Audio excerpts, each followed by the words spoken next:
Hey guys! Tonight we begin uncovering history's most forbidden secret. What if I told you that in medieval Europe, the happiest, wealthiest, and most powerful people were often women who deliberately chose to live without men? Not tragic spinsters or desperate widows, but brilliant businesswomen who said absolutely not to marriage and built empires instead. Here's the shocking part. They were so successful that medieval society literally tried to erase them from history books. Tonight, their stories return. Before we dive into this incredible world together, I'd genuinely love it if you could hit that subscribe button, but only if these forgotten stories truly fascinate you. Quick question. Where are you watching from tonight? Cozy in bed with tea, or maybe taking a study break? I read every comment, and your stories always make my day. Now, let's dim those lights and travel back 700 years to meet women who'd make today's entrepreneurs look like amateurs. Picture this: London, 1287. You're walking through Cheapside Market, and something extraordinary catches your eye. The most prosperous merchant stall isn't run by some burly guildmaster. It's operated by a sharp-eyed woman named Marguerite de Clare. She owns 3 shops, 2 houses, and just closed a deal importing French wine worth more than most nobles' annual income. And here's the kicker.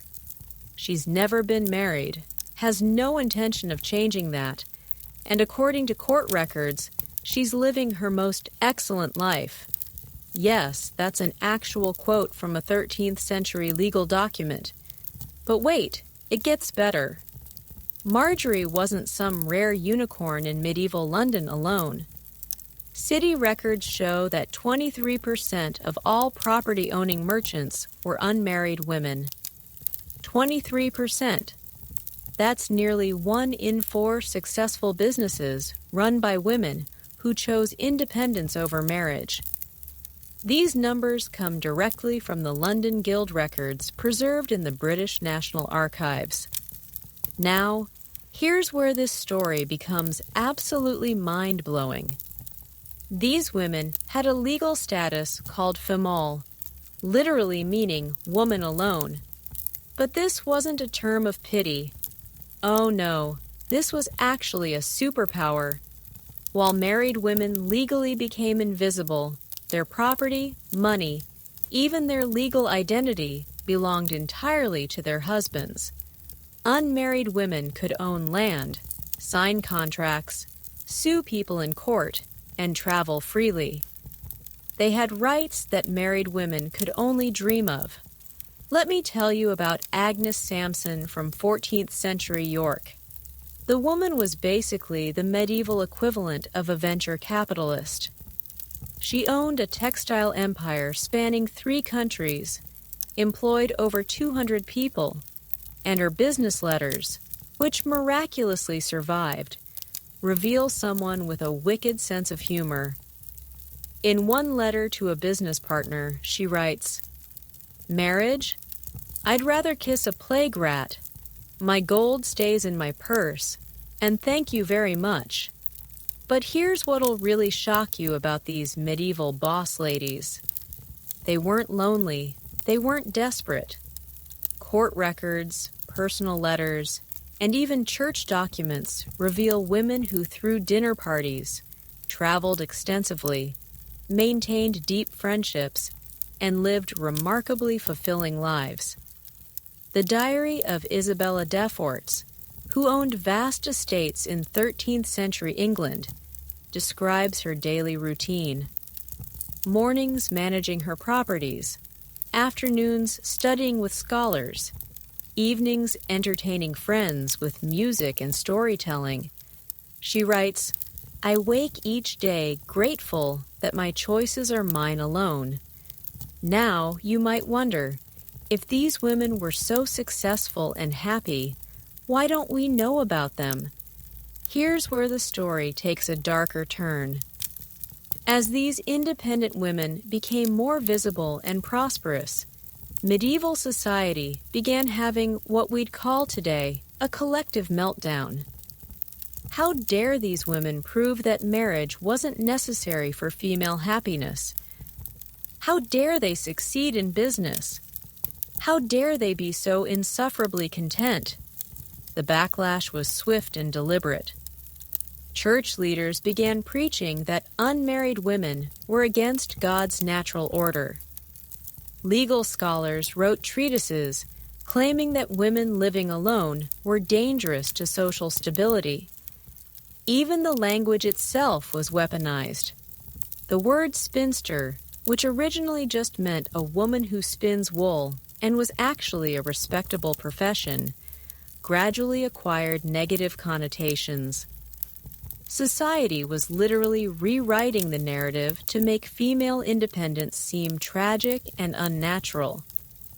But here's what I find most remarkable about these medieval women. They saw right through society's manipulation. In a letter dated 1342, merchant Eleanor de Montfort writes to her niece, "They call us unnatural because we threaten their natural order. Let them. We know the truth, that a woman's worth isn't measured by the man beside her, but by the life she builds with her own hands."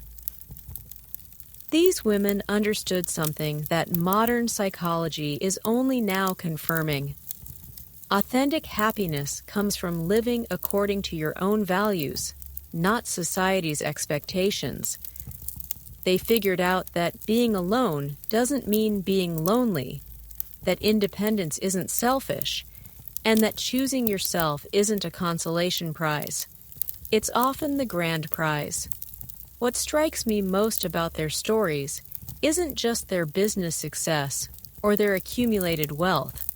It's their confidence. Medieval chroniclers writing about these women often seem baffled by their complete lack of shame or regret about their choices.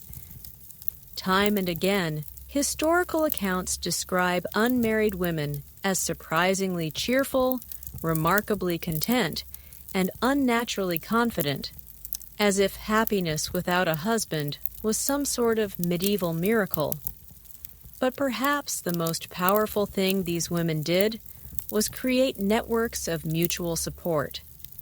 They formed business partnerships with each other, shared resources, and created what historians now call chosen families, communities of women who supported each other through everything from business ventures to illness to old age. The beginnings of medieval Belgium and Netherlands, who we'll meet next, took this concept and turned it into something revolutionary. Because what these forgotten women discovered 7 centuries ago is something we're still learning today, that the most radical thing a woman can do isn't to find a man who completes her. It's to realize she was never incomplete in the first place. So settle in, because our journey is just beginning.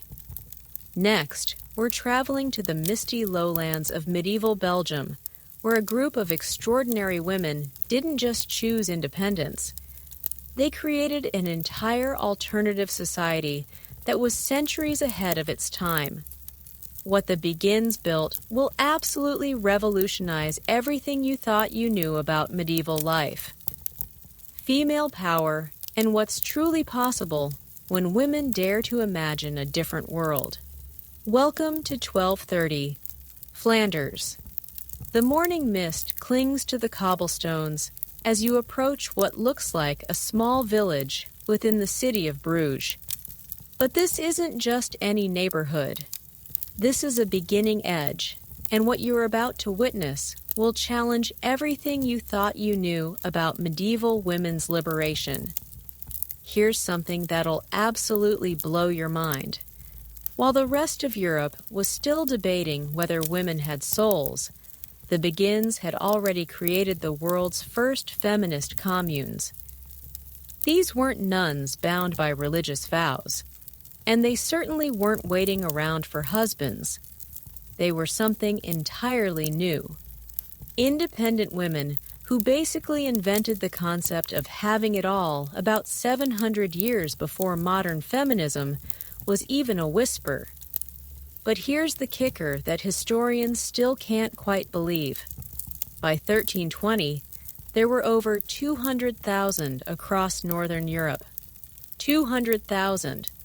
To put that in perspective, that's larger than most medieval cities. We're talking about a movement so massive that it essentially created parallel societies where women lived, worked, and thrived completely outside traditional marriage structures. Let me tell you about Margaret Perret, a Ben from 1250s France, who was so far ahead of her time, it's almost supernatural.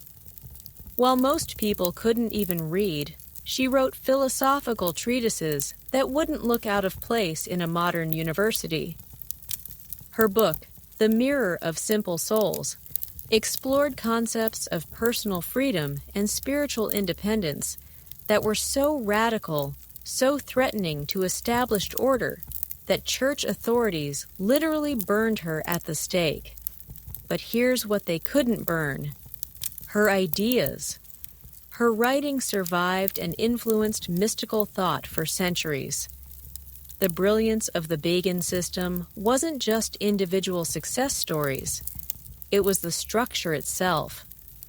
These women created something that modern sociologists call intentional communities, centuries before anyone had a name for it.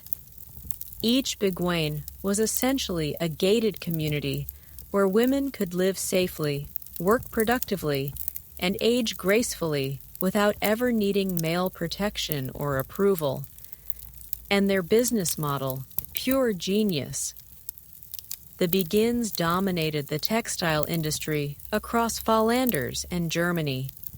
They didn't just spin wool, they controlled entire supply chains. Historical records from the Bruges city archives show that by 1300, Begin workshops produced 60% of all fine cloth exported from the region. 60%. These women weren't just participating in medieval capitalism, they were revolutionizing it. Here's what really gets me excited about the Begins. They solved problems that we're still struggling with today. Work-life balance. They created flexible schedules that allowed for both productive work and spiritual contemplation. Retirement security. They established mutual aid systems where younger beings cared for older ones. Affordable housing. They built beautiful, sustainable communities that lasted for centuries. Is one of the movement's founders wrote in her journals about the great freedom of Begin life. She describes waking each morning knowing that her day belonged entirely to her. No husband to serve, no children to chase, no male relatives to obey. Her writings reveal someone living with a kind of joy and purpose that was almost unheard of for medieval women. But perhaps the most shocking thing about the Begins was how they handled what we'd now call work-life integration. These women weren't choosing between career and spirituality, between independence and community, between financial success and personal fulfillment. They were having all of it simultaneously. A typical Begin might spend her morning weaving the finest silk, her afternoon in philosophical discussion, and her evening making music with her chosen sisters. The economic impact of the Begins was so significant that when King Philip IV of France tried to suppress them in 1312, the textile markets nearly collapsed. Guild records from Ghent show that within months of the suppression attempts, cloth production dropped by 40%. Export revenues plummeted, and neighboring regions began poaching Beguine workers with better terms. The king was forced to reverse his policies because it turns out you can't destroy the economic backbone of your region just because you're uncomfortable with successful women. What absolutely fascinates historians today is how the Begans managed to fly under the radar of medieval misogyny for so long. They were too useful economically to suppress, too spiritual to condemn as heretical, and too independent to control through traditional means. They'd found the perfect sweet spot, revolutionary enough to transform their own lives, but diplomatic enough to avoid the fate of other women's movements that were crushed before they could flourish. The letters between Begains preserved in various European archives reveal women who are not just surviving, but thriving emotionally. They write about deep friendships, intellectual stimulation, financial security, and what they repeatedly call the joy of belonging to ourselves. These weren't women making the best of a bad situation, and these were women who'd actively chosen what they believed was the best possible life. And here's something that'll give you chills. Many Begins lived well into their 80s and 90s, which was almost miraculous for medieval times. Medical historians theorized that their lower stress levels, strong community support, financial independence, and freedom from the dangers of repeated childbirth contributed to their exceptional longevity. They weren't just living better, they were literally living longer because of their choices. The Begins proved something that took the rest of the world centuries to accept, that women's happiness and success weren't dependent on male approval or traditional family structures. They demonstrated that given the right opportunities and freedoms, women could create lives of extraordinary richness and fulfillment. But as successful as the Begins were, they were still operating within a system that fundamentally didn't want them to exist. Their story is one of brilliant adaptation and strategic navigation of a hostile environment. However, some medieval women didn't need to create alternative communities to wield enormous power. 'Cause coming up next, we're entering the shadowy world of medieval politics and commerce, where women who'd been widowed didn't retreat into mourning. They stepped into power. The stories of these wealthy widows will show you just how much influence a woman could wield when she had both independence and inheritance. What they achieved from their positions of power will leave you wondering why we ever believed medieval women were powerless. Step into the opulent chambers of 14th century Venice, where behind heavy silk curtains and golden candelabras, some of the most powerful people in Europe are making decisions that will shape empires. But here's what'll shock you. Many of these power brokers aren't the bearded merchants you'd expect. They're widows, and they're about to rewrite everything you thought you knew about medieval female power. Meet Catina Corner, the Venetian widow who didn't just inherit a fortune. She inherited an entire kingdom. When her husband, the King of Cyprus, died in 1473, instead of retreating into mourning like society expected, she stepped into his crown. For 15 years, she ruled Cyprus with such skill that Venetian records describe her as more capable than 10 men. But here's the kicker.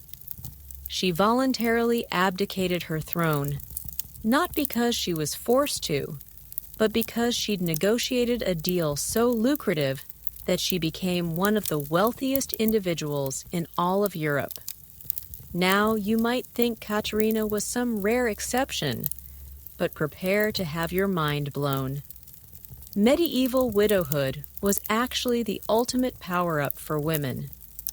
According to inheritance laws across most of Europe, when a husband died, his widow automatically gained control of a 3 to 1/2 of his entire estate. That's not just pocket money we're talking about. That's land, businesses, political connections, and most importantly, complete legal independence. The Venetian State Archives reveals something absolutely extraordinary. By 1400, widows controlled approximately 35% of all privately held wealth in Venice. 35%. These weren't just passive inheritors sitting on their late husband's money.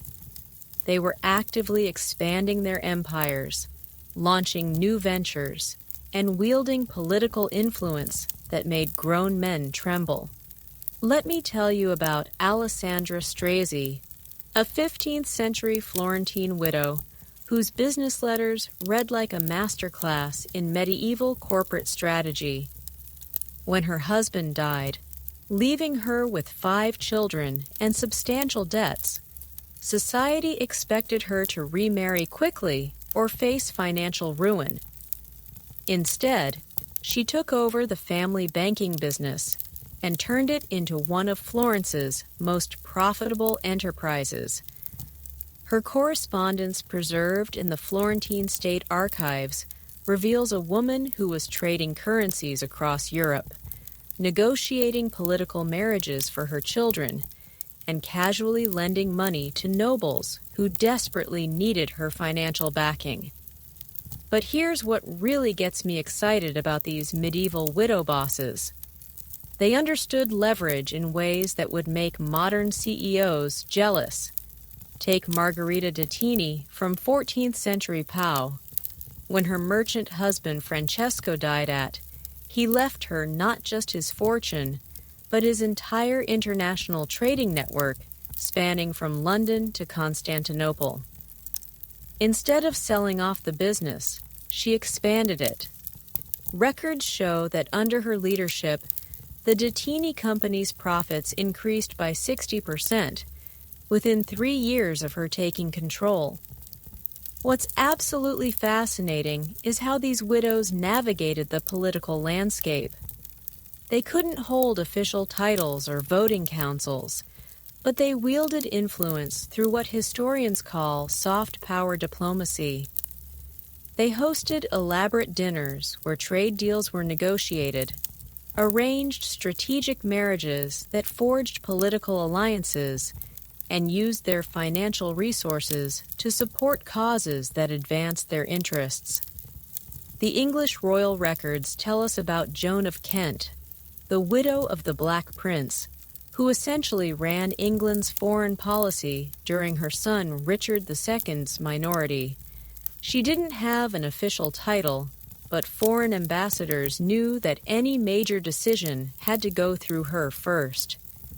Her household accounts, meticulously preserved, show expenditures on intelligence networks, secret diplomatic missions, and what can only be described as medieval lobbying efforts. Here's something that'll absolutely astound you. These powerful widows often chose to remain unmarried, even when they had numerous suitors. Why? Because remarriage meant giving up their hard-won independence. Under medieval law, everything a widow owned would automatically transfer to a new husband upon marriage. So these brilliant women looked at their options: surrender their power for companionship or maintain their autonomy and rule their own destinies. And they chose power. Isabella de Fort, whom we met earlier, actually turned down marriage proposals from 3 different kings. 3 kings. Her response to the last proposal seized Nero, preserved in the English National Archives, is absolutely savage. I have tasted the sweet wine of independence and find I have no appetite for the bitter bread of subjugation, regardless of how golden the plate upon which it is served. The economic impact of these wealthy widows was staggering. In medieval England, tax records show that widows were among the largest contributors to royal revenues. They funded crusades, financed cathedral construction, and bankrolled exploration expeditions. When King Edward III needed money for his French campaigns, he didn't go to the Italian bankers first. He went to the wealthy widows of London, who collectively loaned him over 50,000 marks, equivalent to millions of dollars today. But perhaps the most remarkable thing about these powerful widows was how they used their wealth to support other women. They established dowie funds for poor girls, created business opportunities for other widows, and essentially built networks of female economic empowerment. The records of Margaret Paston, a 15th century English widow, show regular payments to what she called her Sisterhood of Independence, a network of women supporting each other's business ventures. These widows also revolutionized philanthropy in ways that still influence us today. Instead of just donating to the church like everyone expected, they funded education, healthcare, and what we now call social services. Francesca Piteroni, a Florentine widow, established the first known scholarship fund specifically for girls' education in 1456. Her endowment contract preserved in Florence's Archivio di Stato explicitly states that education is the greatest gift one can give to ensure a woman's independence. The sheer audacity of these women is breathtaking. They operated in a world that officially considered them inferior to men. Yet they accumulated and wielded power that most men of their era could only dream of. They proved that when women had access to resources and freedom from male control, they could not only compete in the medieval world of politics and commerce, they could dominate it. What strikes me most about these widow entrepreneurs is their strategic thinking. They understood that their power came with an expiration date. Society was always looking for ways to undermine successful women. So they built institutions, created lasting legacies, and established financial structures that would outlive them. Many of the charitable foundations they created continued operating for centuries, and some exist to this day. These remarkable women showed that widowhood wasn't a tragedy to be endured. It was an opportunity to be seized. They transformed personal loss into public power, and in doing so, they created a blueprint for female independence that was centuries ahead of its time. But even as these aristocratic widows were reshaping the highest levels of medieval society, something equally revolutionary was happening in the marketplaces and workshops of ordinary towns. Because while noble widows inherited their power, there was another group of medieval women who were building their independence from the ground up, one brilliant business deal at a time. The stories of these medieval businesswomen, the original self-made women, will show you that female entrepreneurship didn't begin in the modern era. These guild mistresses, merchants, and innovators were creating business empires that would make today's startup founders look like amateurs. Their secrets to success in a male-dominated world are lessons that remain surprisingly relevant today. Listen closely, because you're about to hear the sound that changed medieval Europe forever. It's not the clash of swords or the tolling of church bells. It's the rhythmic click-clack of Marjorie Kempy's counting beads as she calculates her daily profits. The year is 1393, and this illiterate woman from Norfolk, England, has just become one of the wealthiest self-made entrepreneurs in medieval history, and she did it all without a business degree, a male mentor, or even the ability to read her own contracts. Here's what'll absolutely blow your mind.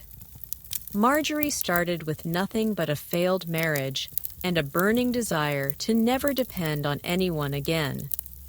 She launched her first business, a brewery, with borrowed money and sheer determination.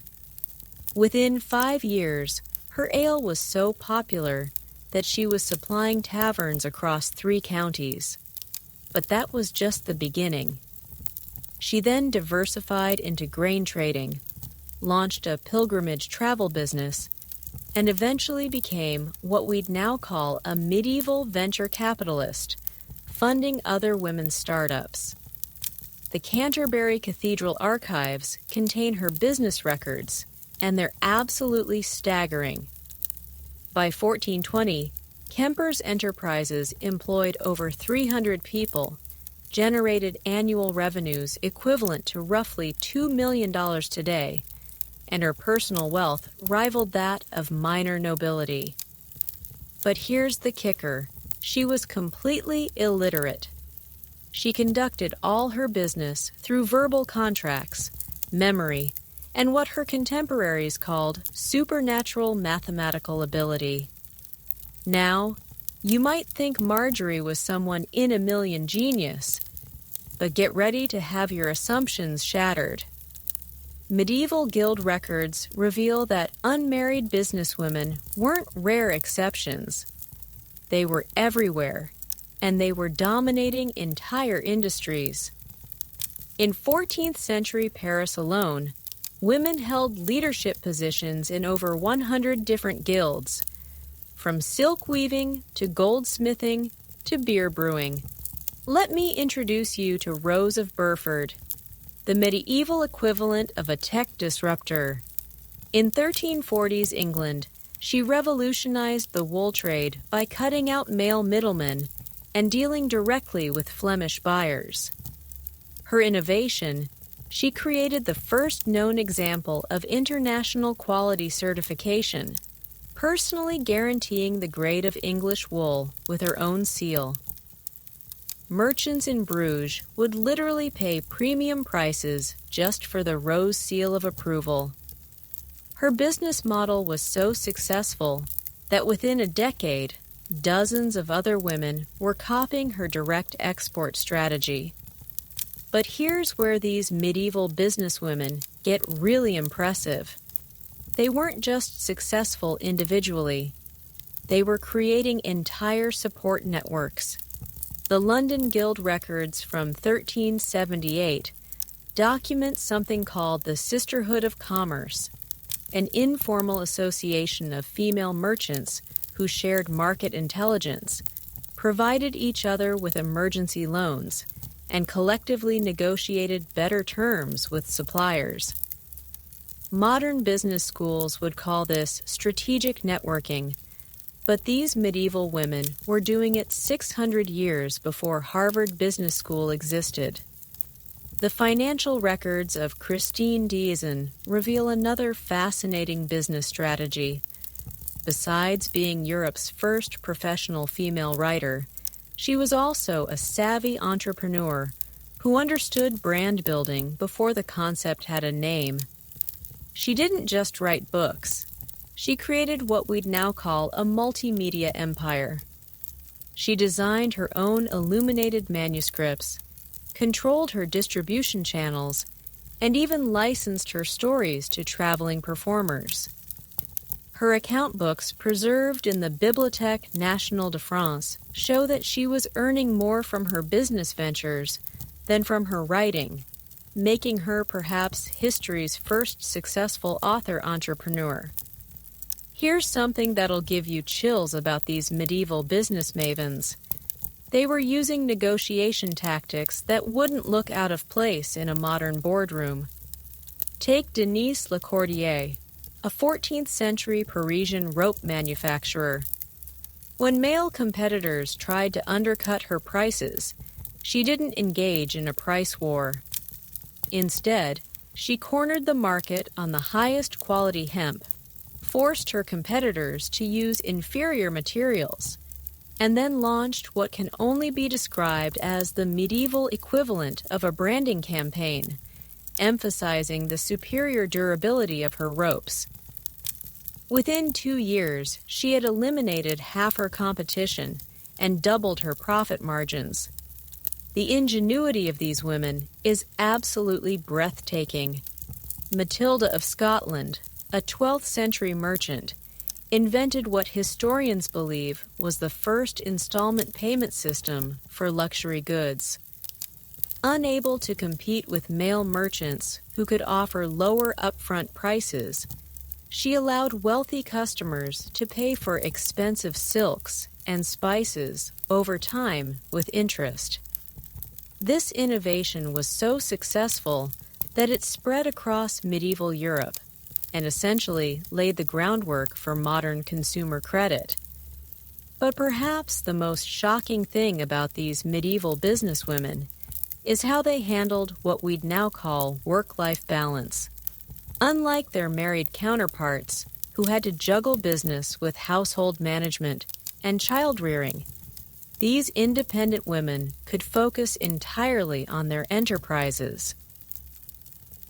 The Diary of Agnes Sampson, a 14th century textile merchant, describes her typical day. Morning spent reviewing accounts, midday negotiating with suppliers, afternoon visiting her workshops, evening planning expansion strategies.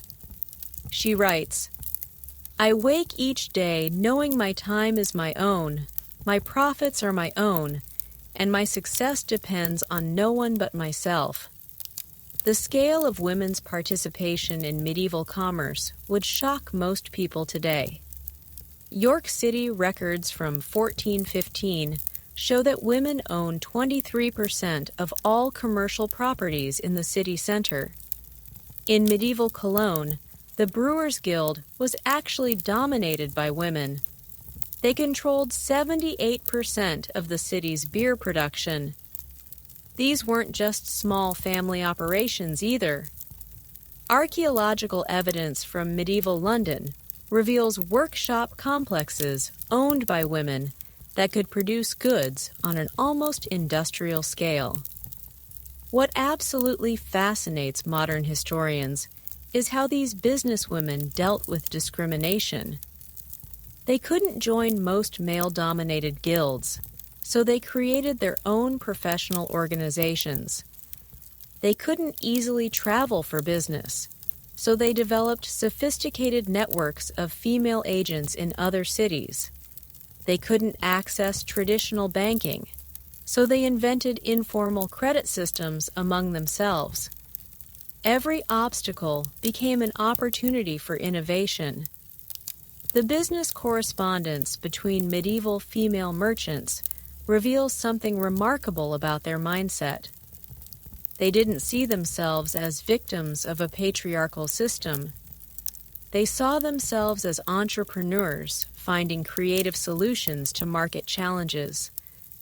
A letter from Isabella Lamé Mérier to her business partner in 1389 perfectly captures this attitude.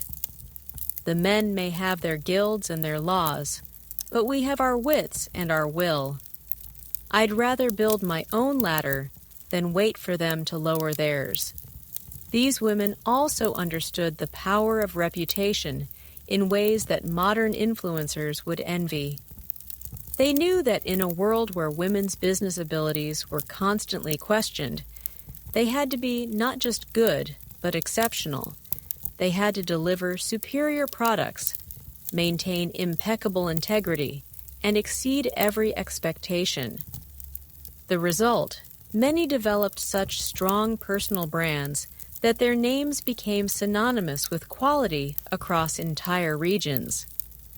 The financial independence these women achieved was truly revolutionary.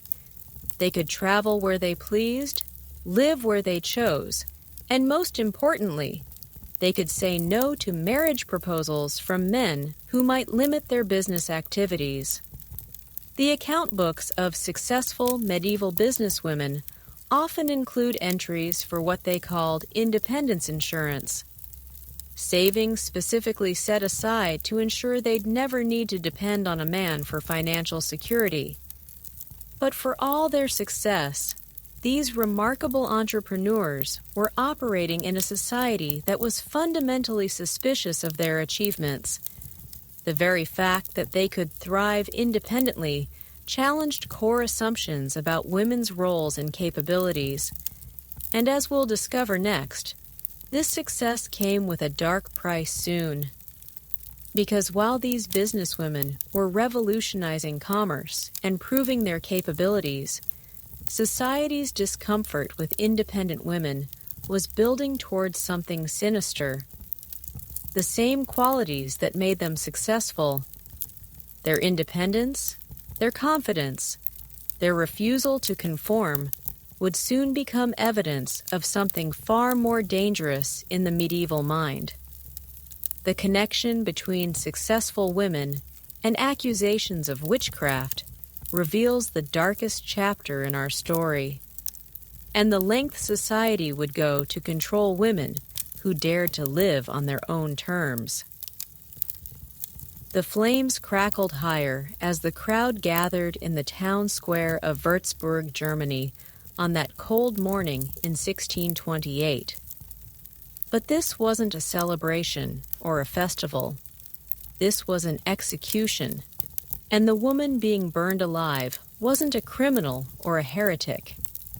Her crime: she was a successful businesswoman who had lived alone for over 20 years, accumulated substantial wealth, and refused multiple marriage proposals. Her name was Anna Hansen, and according to the trial records preserved in the Würzburg State Archives, her unnatural independence was cited as primary evidence of her compact with the devil. Here's what will chill you to the bone. And the story wasn't unique. Between 1450 and 1750, an estimated 60,000 to 100,000 people were executed for witchcraft across Europe. And historians now estimate that 80 to 85% of them were women. But here's the truly terrifying part that most history books skip over. A disproportionate number of these women shared one crucial characteristic: they lived alone by choice. The witch trial records, when analyzed systematically, reveal a pattern so obvious it's shocking that it took modern historians until the 1970s to notice it. Independent women, whether unmarried, widowed, or abandoned, were accused of witchcraft at rates far exceeding their proportion in the population. The German historian Wolfgang Behinger's analysis of 16th century Bavarian witch trials found that single women were 12 times more likely to be accused than married women of the same age and social status. Let me tell you about Margaret Ha, whose case filed from the 1627 Bamberg witch trials reads like a medieval entrepreneur success story turned nightmare. She owned a prosperous tavern, had substantial savings, owned her own home, and was known for her sharp business acumen. But here's what made her dangerous in the eyes of her community. She had turned down 3 marriage proposals, claimed she was perfectly content living alone, and worst of all, she was heard saying that she needed no man to make her complete. The trial transcripts preserved in the Bamberg State Library reveal the twisted logic that condemned her. The prosecutor argued that her contentment with single life was against nature. Her business success was beyond a woman's natural capability, and her independence was proof that she must have supernatural assistance. The fact that she owned property was cited as evidence that she had sold her soul for worldly gain. She was tortured until she confessed to having carnal relations with the demons and was burned alive in 1628. But here's where this story gets truly disturbing. The witch hunts weren't random acts of religious hysteria. They were systematically targeting the very women we've been celebrating. The independent, successful, autonomous women who had proven that marriage wasn't necessary for female happiness or prosperity. The Malleus Maleficarum, the infamous witch hunter's manual, published in 1487, essentially reads like a paranoid manifesto against female independence. Heinrich Kramer, one of the manual's authors, literally wrote that women who live alone without male guidance are more susceptible to diabolic influence because they lack the natural protection that submission to a husband provides. He argued that independent women were an affront to God's design, and that their very existence challenged the divine order. This wasn't just religious extremism. This was systematic terror designed to control female behavior. The economics of witch hunting reveals something even more sinister. Analysis of confiscated property records shows that accused witches often had substantial assets that were seized by authorities upon arrest. The Würzburg Prince Bishop Julius Eckte reportedly funded his entire cathedral renovation project with wealth confiscated from executed witches. We're not just talking about a few coins here. We're talking about businesses, properties, and accumulated wealth that represented decades of women's independent labor. What absolutely horrifies modern historians is how perfectly the witch hunts achieved their goal of terrorizing women into submission. The message was crystal clear. Live independently, succeed too much, refuse marriage, and you might find yourself tied to a stake. Contemporary documents show that many successful businesswomen began hastily arranging marriages, selling their businesses, or retreating into convents, anything to avoid the appearance of dangerous independence. The psychological warfare was brilliant in its cruelty. They didn't need to execute every independent woman. They just needed to execute enough to send a message. Village records from across Germany show women abandoning successful enterprises, accepting unfavorable marriages, and giving up hard-won independence rather than risk accusation. The witch hunts effectively destroyed centuries of progress in female economic independence. But here's what makes me angriest about this historical nightmare. The characteristics that marked women as potential witches were exactly the traits that had made them successful. Confidence was interpreted as arrogance. Business acumen became evidence of supernatural assistance. Independence was seen as rebellion against God. Intelligence was viewed as dangerous cunning. They literally criminalized the very qualities that had allowed these women to thrive. The trial of Agnes Waterhouse in 1566 England perfectly illustrates this twisted logic. The prosecution's case against her included the following evidence. She lived alone after her husband's death. She'd refused to remarry despite suitable offers. She maintained her own household without male assistance. She was known to be unusually clever with numbers, and neighbors testified that she seemed remarkably content for a woman without a husband. These weren't crimes. They were achievements that have been redefined as sins. The regional variations in which persecutions are telling. Areas with stronger traditions of female economic independence, like the German states, where women had historically participated heavily in trade, saw the most intense witch hunts. Conversely, regions where women had less economic autonomy experienced fewer accusations.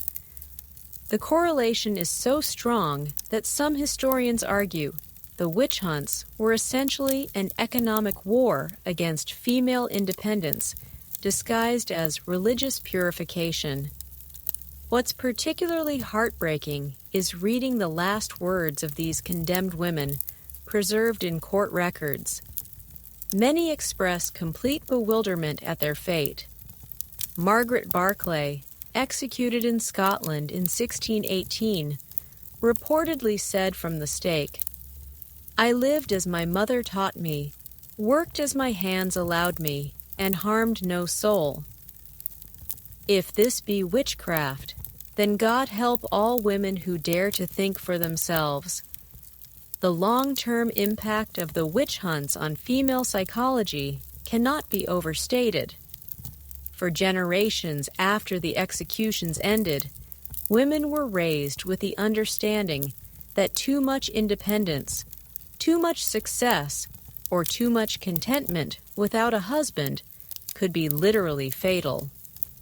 This psychological terrorism shaped female behavior for centuries and helps explain why it took so long for women to reclaim the economic and social freedoms their medieval predecessors had achieved. The irony is devastating. The very women who had proved that female independence was not only possible, but profitable, were systematically destroyed by a society that couldn't tolerate this truth. The witch hunts didn't just kill individual women. They murdered centuries of accumulated knowledge about how women could live autonomous, fulfilling lives. But even in the face of this terror, some women refused to be cowed. Court records reveal stories of women who maintained their independence despite the risks, who supported accused neighbors despite the danger, and who quietly passed down the knowledge that female autonomy was both possible and worthwhile. Their courage in the face of systematic persecution is nothing short of heroic. The witch hunts eventually ended, but their psychological legacy lingered for centuries. The fear they instilled that successful independent women were somehow unnatural or dangerous became so deeply embedded in European culture that echoes of it persist even today. Every time a successful woman is called cold or unnatural for prioritizing career over marriage, we're hearing whispers of that medieval terror campaign. Understanding this dark chapter helps explain why the stories of independent medieval women were so thoroughly erased from popular history. Their very existence challenged narratives about women's natural need for male protection and guidance. Their success proved that female dependence was a social construct, not a biological necessity, and that truth was too dangerous to be allowed to survive. But here's what the witch hunters couldn't destroy: the fundamental truth that these women had discovered. They had proven that female happiness, success, and fulfillment weren't dependent on male approval or traditional family structures. They had demonstrated that women were capable of extraordinary achievements when given freedom and opportunity. No amount of fire could burn away that reality. As we continue our journey through these hidden histories, we're going to explore how society continued to grapple with the problem of independent women. Because while the witch hunts were the most extreme response, they weren't the only way that medieval society tried to control and limit female autonomy. The language itself became a weapon. And the words we still use today carry the scars of that linguistic warfare. Words have power, and in medieval Europe, they were about to become weapons of mass psychological destruction. While the witch hunts terrorized women with fire and torture, an even more insidious campaign was quietly reshaping language itself. The goal to ensure that every word describing an unmarried woman carried shame, while every term for an unmarried man suggested freedom and choice. Here's something that'll make your blood boil. The word spinster originally had nothing to do with being unmarried. In 14th century England, it simply meant a woman who spins thread. And it was actually a respectable profession. Spinsters were skilled artisans who could support themselves independently, much like we call someone a carpenter or blacksmith today. But watch what happens to this innocent occupational term over the centuries. By the 1600s, legal documents began using spinster as the official designation for any unmarried woman over 23, regardless of whether she actually spun thread.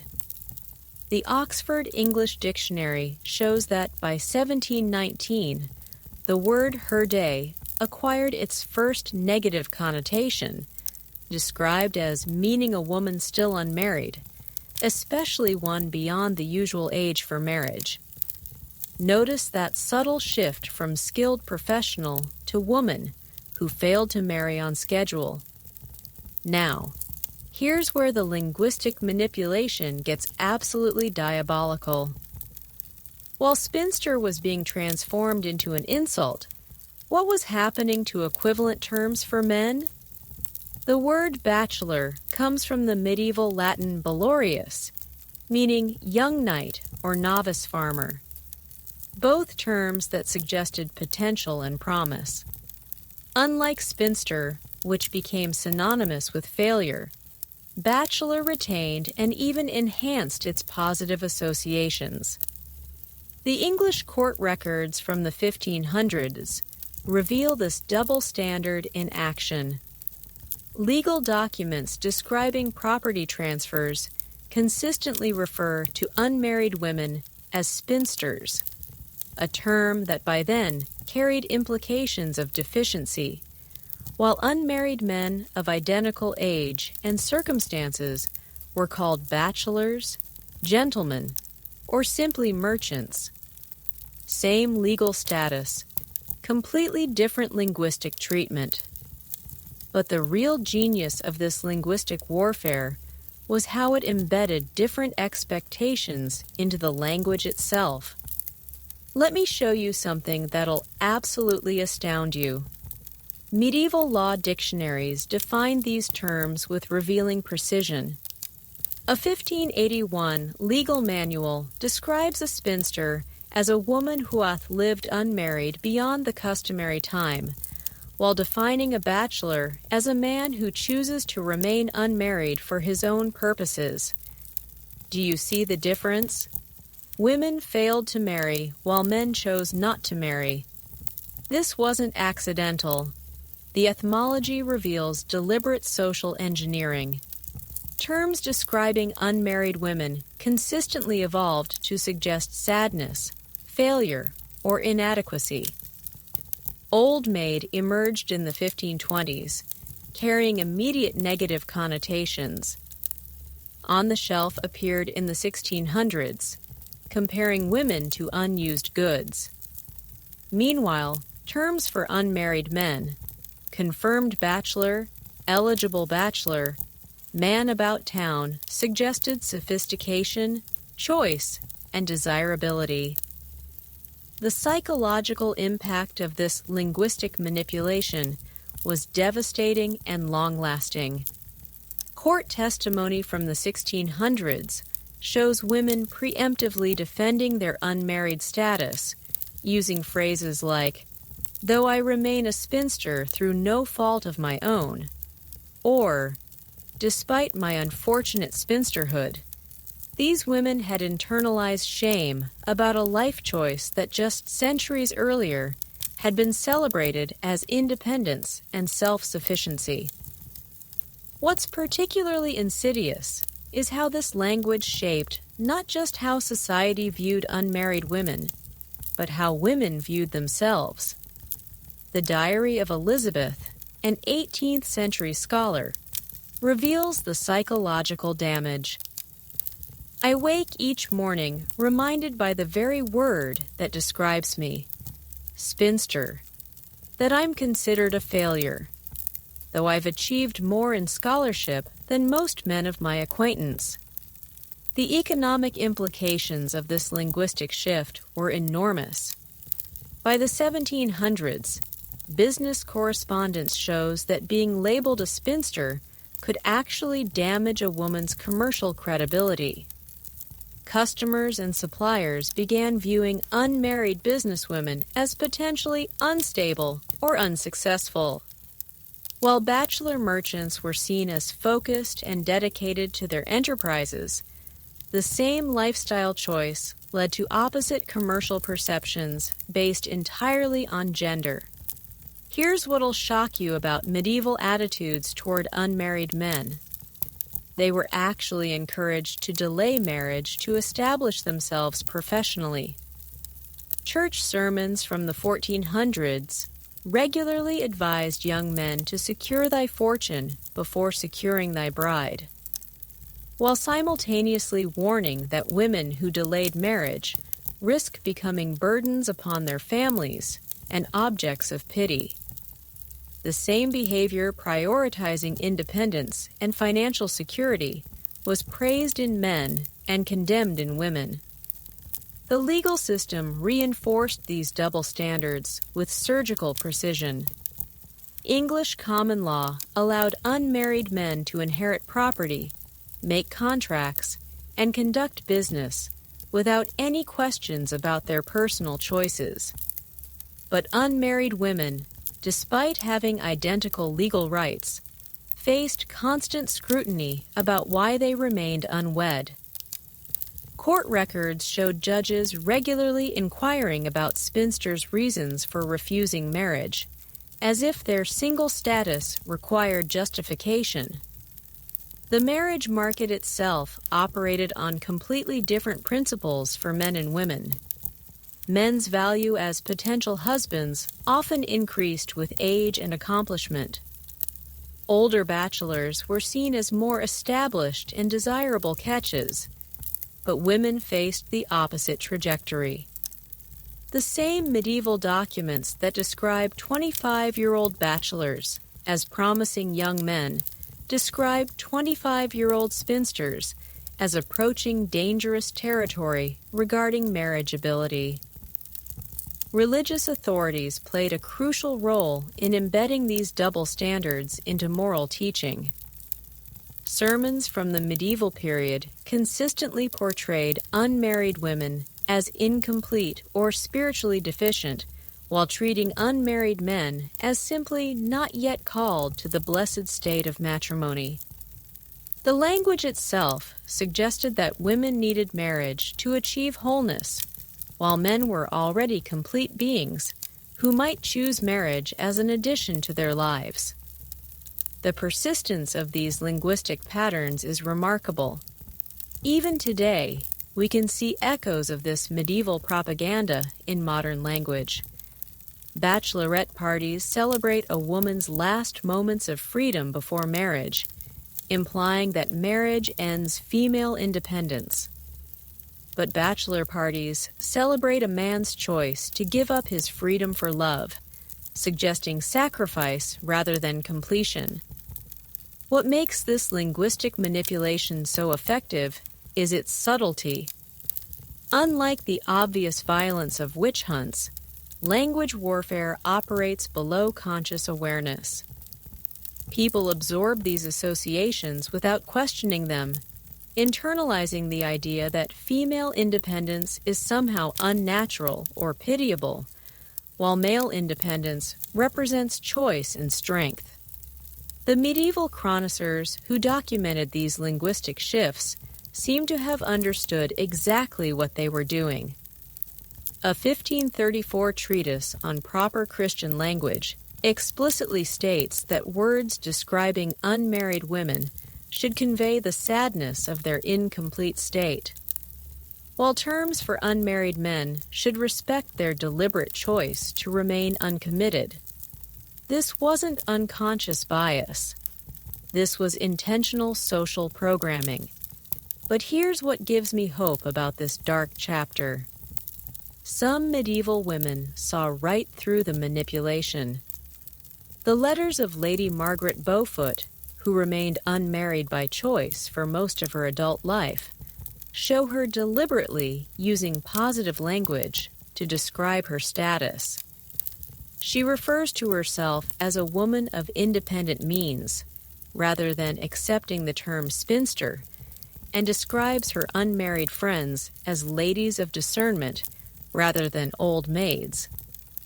The economic records of successful unmarried women also reveal resistance to linguistic diminishment. Business contracts from the 1500s show women like Merchant Agnes declare deliberately titling themselves as Agnes de Clare Merchant rather than Agnes de Clare Spinster, refusing to lead with their marital status in professional contexts. Understanding this linguistic warfare helps explain why stories of successful independent women were so thoroughly erased from popular culture. The language itself had been weaponized to make female independence seem tragic or unnatural. When the words we use to describe unmarried women carry built-in implications of failure or sadness, it becomes much easier to dismiss their achievements and ignore their happiness. But while society was busy rewriting the dictionary to shame independent women, some of the most remarkable women in medieval history were thriving behind convent walls. Not as rejected spinsters seeking refuge, but as powerful leaders who had chosen spiritual independence over earthly marriage. Their stories reveal that the medieval world offered paths to female autonomy that we've completely forgotten.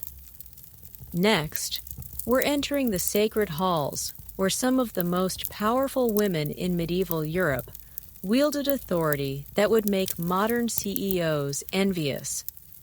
These weren't women who failed at marriage. These were women who chose something far more ambitious.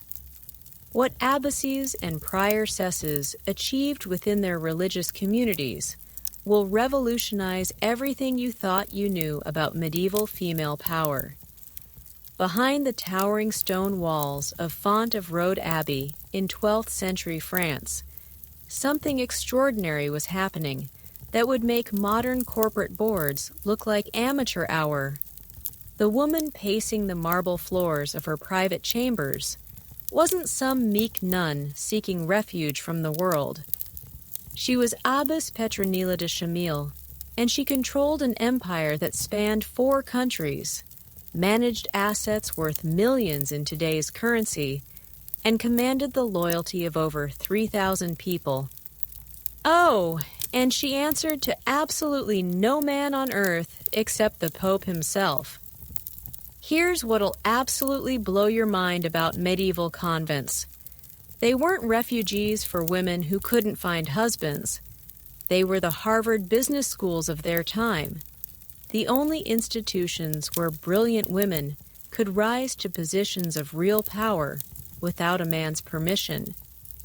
While the outside world was busy calling unmarried women failures inside convent walls, these same women were running multinational organizations, conducting international diplomacy, and accumulating wealth that would make today's Fortune 500 CEOs weep with envy.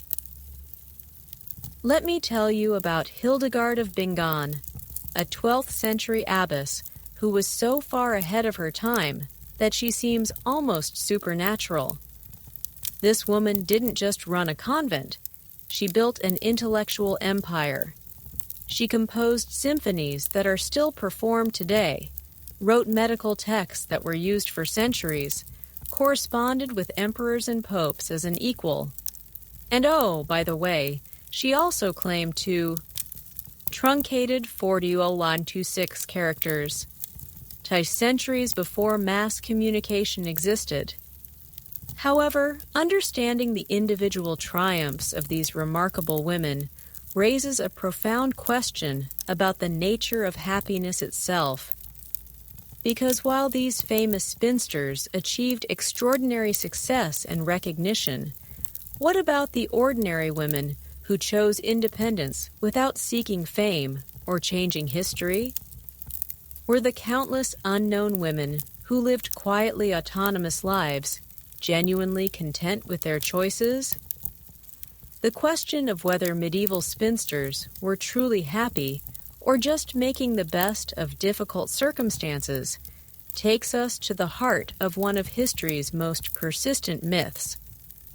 The evidence about the emotional lives of unmarried medieval women will challenge everything you think you know about the relationship between marriage and female happiness.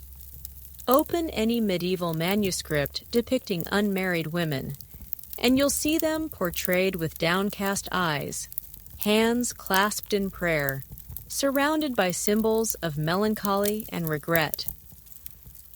These illuminated books, created by male scribes and artists, tell a story of sadness and spiritual emptiness that has shaped our understanding of medieval spinsters for centuries. But here's the thing that'll completely shatter this narrative. When you read the actual words written by these women themselves, their personal letters, diaries, and memoirs, a radically different picture emerges of contentment, fulfillment, and what can only be described as genuine joy. The disconnect between artistic representation and lived reality is so dramatic, it's almost comical. While male chroniclers were busy depicting unmarried women as tragic figures pining for husbands, the women themselves were writing things like this gem from Agnes Paston's diary in 1465.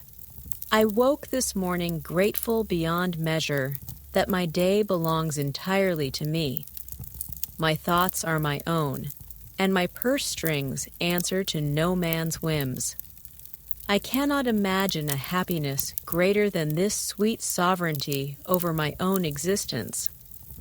Here's what'll absolutely revolutionize how you think about medieval female happiness. Modern researchers analyzing thousands of personal documents from unmarried medieval women have found that expressions of contentment, satisfaction, and joy appear at rates 40% higher than incomparable documents from married women of the same social class. This isn't just one or two exceptional cases. This is a systematic pattern that emerges from massive archival analysis across multiple countries and centuries.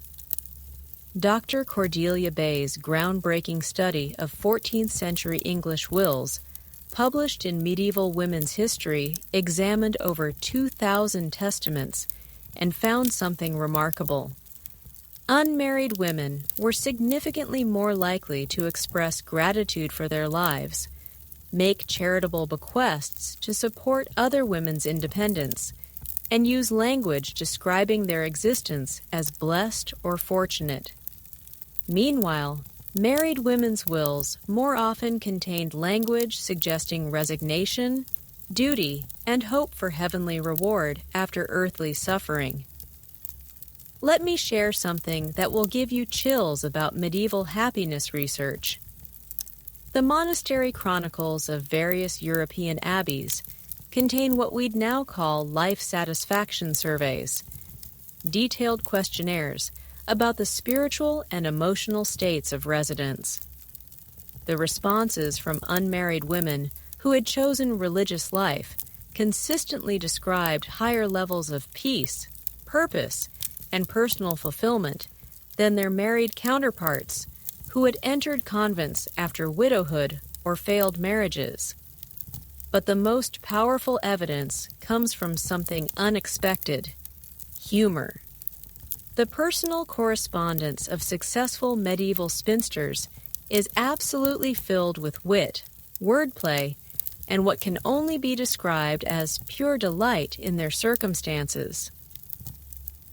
Margaret Paston's letters to her friends are notorious for their sharp observations about married life, including this hilarious commentary from 1471. My dear cousin writes that marriage is a blessed state, and I do not doubt her sincerity, though I note she mentions this blessing most frequently when requesting loans to pay her husband's gambling debts. The economic data tells an equally compelling story about medieval female happiness. Women who remained unmarried consistently lived longer, had better health outcomes, and according to contemporary medical records, suffered from fewer stress-related ailments.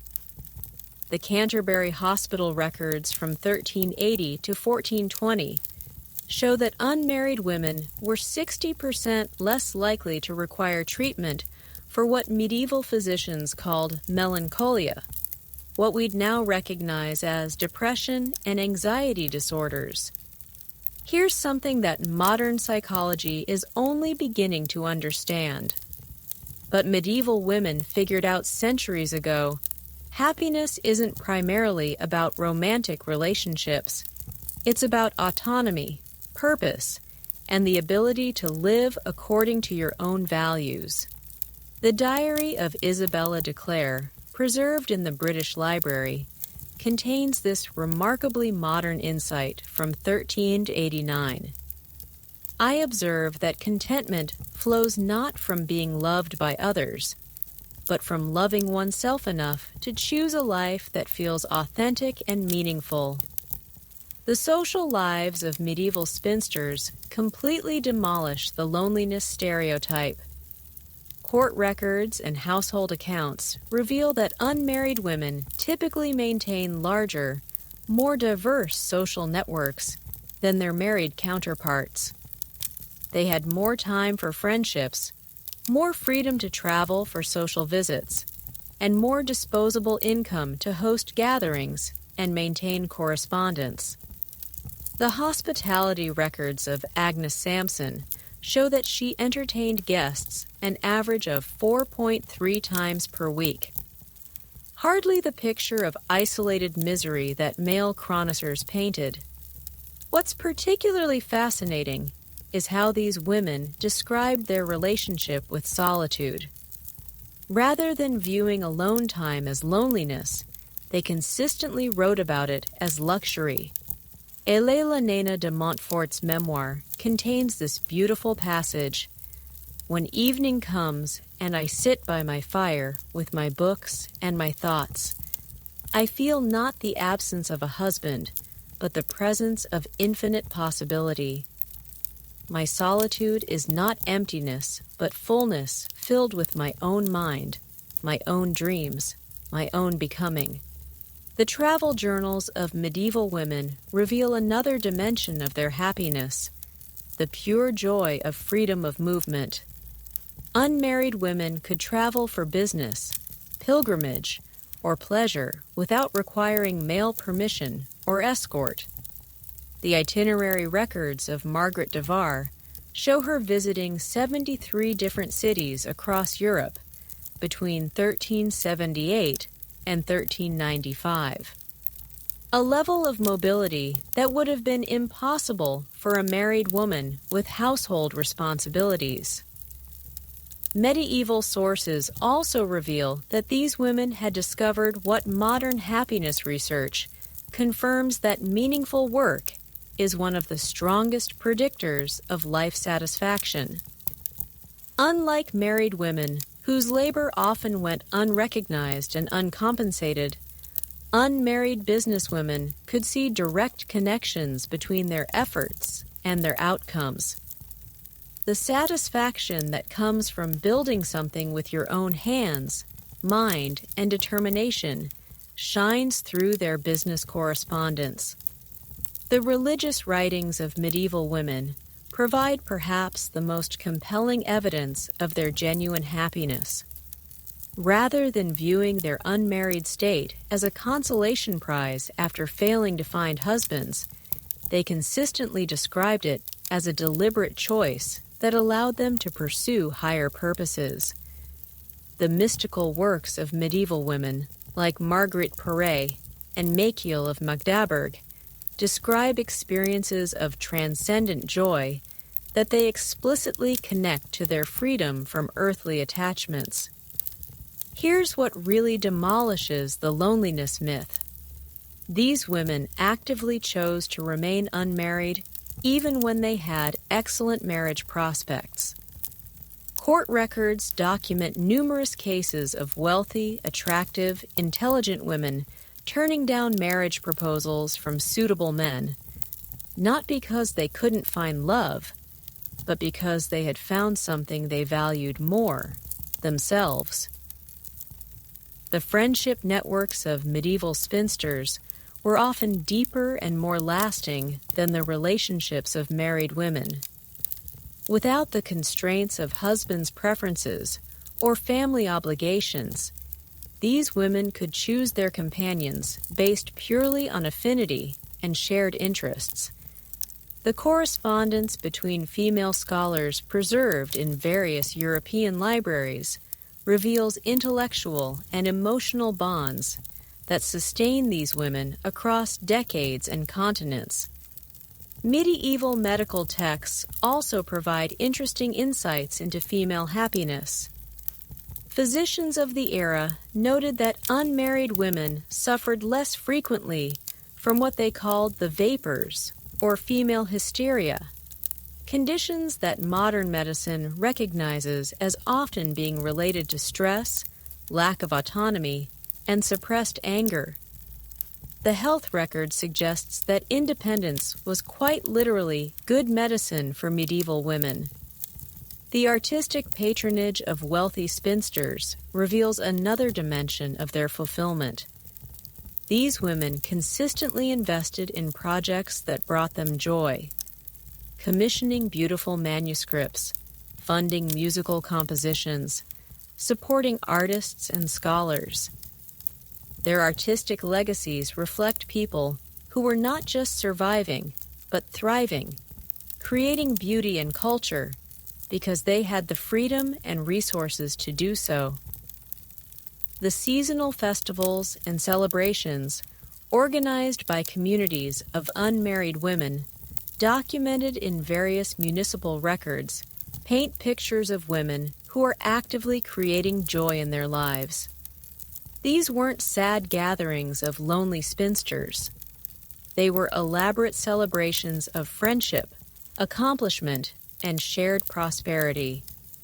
What emerges from all this evidence is a picture of medieval women who had discovered what many modern people are still searching for.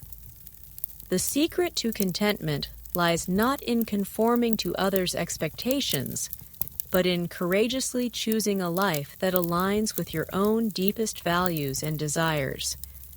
But understanding the happiness of medieval spinsters raises a crucial question about the medical and social beliefs that surrounded them.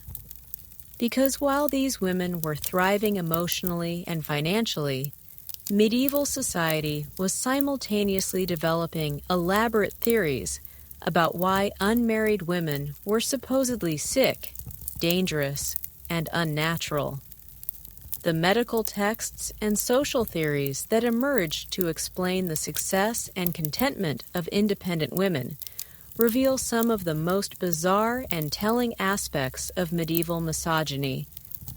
What physicians and scholars wrote about the bodies and minds of unmarried women exposes the desperate length to which patriarchal society would go to deny the obvious evidence of female autonomy and happiness.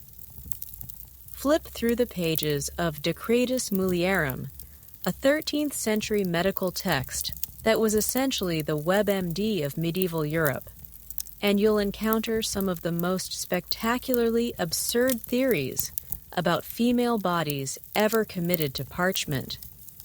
According to this influential medical manual, unmarried women over the age of 25 were suffering from a condition called uterine fury, a supposed disease where their unused wombs would literally wander around their bodies, causing everything from melancholy to madness to an unnatural desire for independence. The cure: immediate marriage and pregnancy naturally. Here's what'll make your blood boil about medieval medical misogyny. These weren't just quaint old wives' tales. These were official medical diagnoses taught in universities, and used to justify legal restrictions on women's freedom. The University of Seno medical curriculum, preserved in the Monte Cassino archives, includes detailed instruction on identifying spinster sickness and recommending therapeutic matrimony as treatment. They literally medicalized female independence and prescribed male control as the cure. The sheer creativity of medieval physicians in inventing diseases to explain successful unmarried women is almost impressive in its absurdity. Take the condition they called virginal chlorosis, supposedly a form of anemia that affected unmarried women, making them pale, weak, and prone to unnatural thoughts. The symptoms, according to 14th century medical texts, included excessive reading, interest in business matters, and reluctance to accept marriage proposals. In other words, they had invented a disease whose symptoms were intelligence, ambition, and autonomy. But here's where this medical gaslighting gets truly sinister. The treatments prescribed for these imaginary conditions were designed to destroy the very qualities that made independent women successful. For uterine melancholy, physicians recommended bloodletting to weaken the patient, restrictions on mental stimulation to prevent overexcitement of the female brain, and complete financial dependence to restore natural feminine submission. They weren't treating diseases. They were systematically dismantling female independence under the guise of health care. The most influential medical authority of the era, a physician named Traula of Salerno, actually fought against these misogynistic theories in her revolutionary text, The Diseases of Women. Her clinical observations based on treating thousands of patients contradicted everything her male colleagues claimed about unmarried women. She wrote, "I have observed that women who remain unmarried by choice display superior health, mental acuity, and emotional stability compared to their married counterparts. The supposed diseases of maidenhood appear to be inventions of minds that cannot accept female contentment without male oversight. What's absolutely mind-blowing is how these medieval medical theories influence legal and social policy. Court records from 14th century Germany show cases where successful businesswomen were forcibly treated for their supposed medical conditions. In 1367, a prosperous Nuremberg merchant named Bertha Fonan was declared legally incompetent due to acute spinster melancholia, and her business was transferred to male relatives for her therapeutic benefit. The diagnostic criteria for these imaginary ailments reads like a list of female accomplishments. According to the Compendium Medicine A of 1415, symptoms of maiden madness included proficiency in mathematics, ability to manage finances, extensive correspondence with other women, travel without male escort, and unnatural satisfaction with solitary life. They had literally pathized success, intelligence, and happiness in unmarried women. Here's something that will shock you about the international reach of these medical eyes. Similar theories appeared simultaneously across Europe, suggesting coordinated efforts to undermine female independence through medical authority. French, German, Italian, and English medical texts from the 1300s all described nearly identical spinster diseases with remarkably similar symptom lists and treatments. This wasn't coincidental misunderstanding. This was systematic propaganda disguised as medical science. The economic motivations behind these medical theories become clear when you follow the money. Physicians who specialized in treating unmarried women often received payment from male relatives who stood to inherit the patient's property once she was declared incompetent. The medical records of Dr. Johannes Platius show that 73% of his spinster patients lost control of their finances to male guardians during treatment, a remarkably convenient side effect of their supposed cures. But perhaps the most revealing aspect of these medical theories is how they evolved to match the success of independent women. As unmarried businesswomen became more prosperous and visible in the 15th century, medical texts began describing increasingly severe symptoms of female independence. What had been minor melancholy in 1300 became dangerous mania by 1450, requiring more extreme interventions and longer periods of male supervision. The resistance of intelligent women to these medical gaslighting campaigns is documented in their own writings. Elelonena declare responding to a physician diagnosis of cerebral overheating caused by excessive reading, wrote in 1372. Dr. Aloldrick declares that my studies have heated my brain beyond feminine capacity, yet I note that his own diagnosis contains 3 mathematical errors and 2 logical fallacies. Perhaps it is his brain that requires cooling, not mine. The International Network of Female Scholars created what amounted to a medieval fact-checking system for these bogus medical claims. They shared information about physicians, documented the outcomes of various treatments, and developed strategies for avoiding medical persecution. The correspondence between learned women, preserved in various European libraries, includes detailed warnings about which doctors to avoid and which regions were most dangerous for independent women. What makes these medieval medical theories even more appalling is how they contradicted the evidence right in front of physicians' eyes. Hospital records consistently showed that unmarried women had better health outcomes, lived longer, and required less medical intervention than married women. Yet instead of adjusting their theories to match the data, medieval doctors invented increasingly elaborate explanations for why healthy, happy, successful women were actually sick and needed male control. The psychological sophistication of these medicalizes almost impressive in its evil genius. By medicalizing female independence, male authorities could claim to be helping women rather than oppressing them. They weren't denying women's rights. They were protecting sick patients from their own disease judgment.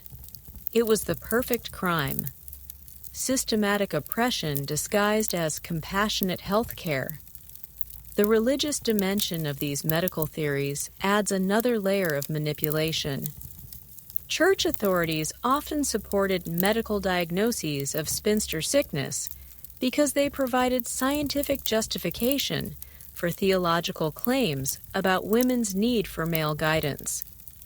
The partnership between medical and religious authorities in empathizing female independence was devastatingly effective at undermining women's confidence in their own experiences.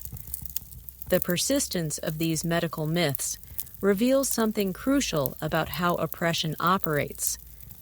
When obvious methods of control fail, more subtle forms of gaslighting emerge. As direct legal restrictions on women proved insufficient to prevent female success, medical theories evolved to attack women's confidence in their own mental and physical health. The diagnostic manuals of the era also reveal how these theories adapted to different social classes. Wealthy women were diagnosed with refined conditions like aristocratic melancholy that required gentle treatment in comfortable surroundings, while poor women were said to suffer from peasant hysteria that demanded harsh interventions. Even their fake diseases reflected social hierarchies. What's particularly insidious is how these medical theories planted seeds of doubt in women's minds about their own happiness and health. Even women who felt perfectly fine began to question whether their contentment with single life might be a symptom of mental illness. The psychological warfare was so effective that some successful women voluntarily sought treatment for conditions they didn't actually have. The international medical conferences of the era, documented in various university archives, show physicians sharing techniques for diagnosing and treating female independence syndrome. These weren't isolated quacks. These were learned doctors at prestigious institutions developing systematic approaches to medicalizing women's autonomy. But here's what gives me hope about this dark chapter. Some medieval women saw right through these medical lies and fought back with evidence, logic, and fierce determination to maintain their independence despite professional gaslighting. The resistance reveals something beautiful about the human spirit's refusal to accept false diagnosis of its own well-being. However, while individual women were fighting these medical battles, they weren't fighting alone. Behind the scenes, networks of independent women were developing sophisticated support systems that protected and nurtured female autonomy in ways that would make modern women's organizations envious. The sisterhood networks that emerged to combat medical persecution and social pressure reveal some of the most innovative and touching aspects of medieval female solidarity. How these women protected, supported, and empowered each other creates a hidden history of cooperation that challenges everything we think we know about medieval individualism and competition. Buried deep in the archives of Canterbury Cathedral lies a document that modern historians call the Chronicle of Friendships, a 14th century ledger that at first glance appears to be simple accounting records. But look closer and you'll discover something extraordinary. It's actually the financial documentation of history's most sophisticated female support network. This wasn't just friendship. This was a medieval mutual aid society that operated across 3 countries, supported over 200 women, and created a safety net so effective that its members achieved independence rates that wouldn't be matched again for centuries. Here's what'll absolutely blow your mind about medieval sisterhood. These women had essentially invented crowdfunding 600 years before the internet. The Canterbury Ledger shows detailed records of what they called circulation of fortune, a system where successful women contributed to a common fund that provided emergency loans, startup capital, and safety nets for other independent women. Between 1347 and 1389, this network dispersed over 15,000 marks in financial support, equivalent to roughly $8 million in today's currency. The organizer of this remarkable system was a woman named Constance Fitzgilbert, a successful wool merchant who had noticed that individual women, no matter how capable, remained vulnerable to economic disasters, legal challenges, or family pressure that could destroy their independence overnight. Her solution was brilliant. Create a network so strong that attacking one woman meant confronting the collective power of dozens of others. Let me tell you about how their emergency response system worked, because it's more sophisticated than most modern organizations. When a network member faced a crisis, whether a lawsuit, medical emergency, business failure, or family interference, She could send coded messages through a chain of trusted intermediaries. Within weeks, support would arrive in forms ranging from financial assistance to expert advice to strategic relocation. The response records preserved in various English archives show an average response time of 11 days across distances that normally took months to traverse. The international scope of these sisterhood networks is absolutely staggering. The correspondence of Agnes de Clare reveals connections stretching from Ireland to Poland, with active members in over 40 major cities.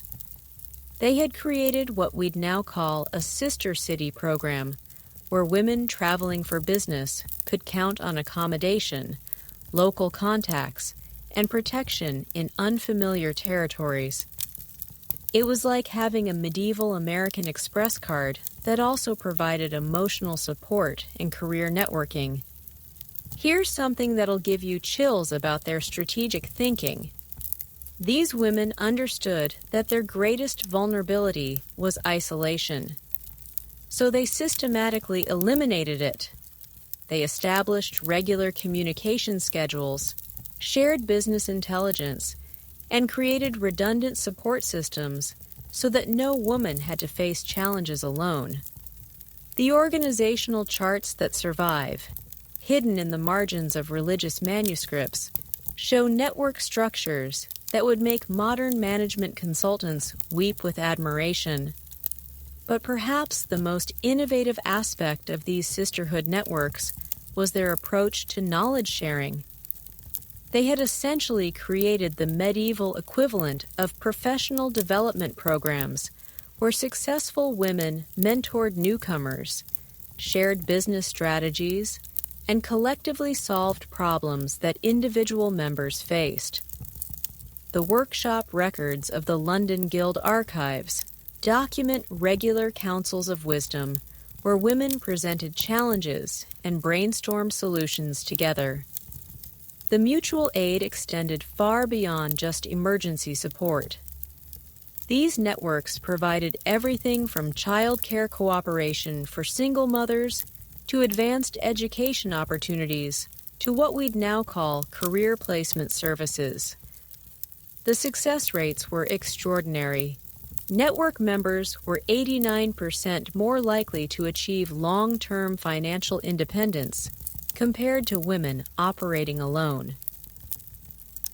According to analysis of surviving account books and tax records, what absolutely fascinates modern historians is how these women balance cooperation with competition. Many network members were technically business rivals, yet they consistently chose collective strength over individual advantage. The correspondence between silk merchants in 14th century Florence shows women sharing supplier information, warning each other about unreliable customers, and even collaborating on large orders that no single merchant could fulfill alone. The security measures these networks employed reveal their understanding of the dangers they faced. They used coded language in their correspondence, established safe houses for members fleeing persecution, and developed elaborate authentication systems to prevent infiltration by hostile forces. The security protocols documented in the cipher keys preserved at the Bodleian Library were so sophisticated that some weren't decoded until the 20th century. Here's where their sisterhood gets beautifully subversive. They turned traditional female gatherings into revolutionary meetings. Religious festivals, market days, and social visits became cover for strategic planning sessions, intelligence sharing, and resource distribution. They were hiding a medieval resistance movement in plain sight. Disguised as ordinary feminine friendship, the economic impact of these networks was enormous, but carefully concealed. By pooling resources and sharing risks, member women could undertake business ventures that would have been impossible individually. The shipping records from 14th century Venice show several major trading expeditions funded through network partnerships, generating profits that were shared among dozens of contributing women. Their approach to crisis management was particularly impressive. When the Black Death devastated Europe in the 1340s, these networks adapted rapidly, providing not just financial support, but also practical assistance with business continuity, property management, and even widow succession planning. The survival rates of network-connected women during this crisis were significantly higher than those of isolated individuals. The psychological support provided by these networks was perhaps even more valuable than the economic assistance. In a world that constantly told women they were incomplete without husbands, these sisterhoods created spaces where female independence was celebrated, female intelligence was respected, and female ambition was encouraged.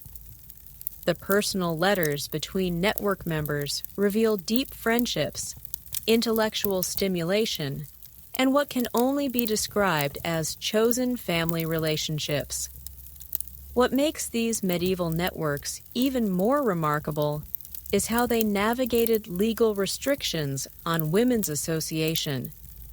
Since formal organizations of women were often viewed with suspicion or outright banned, they operated through informal structures that were harder to regulate or dissolve.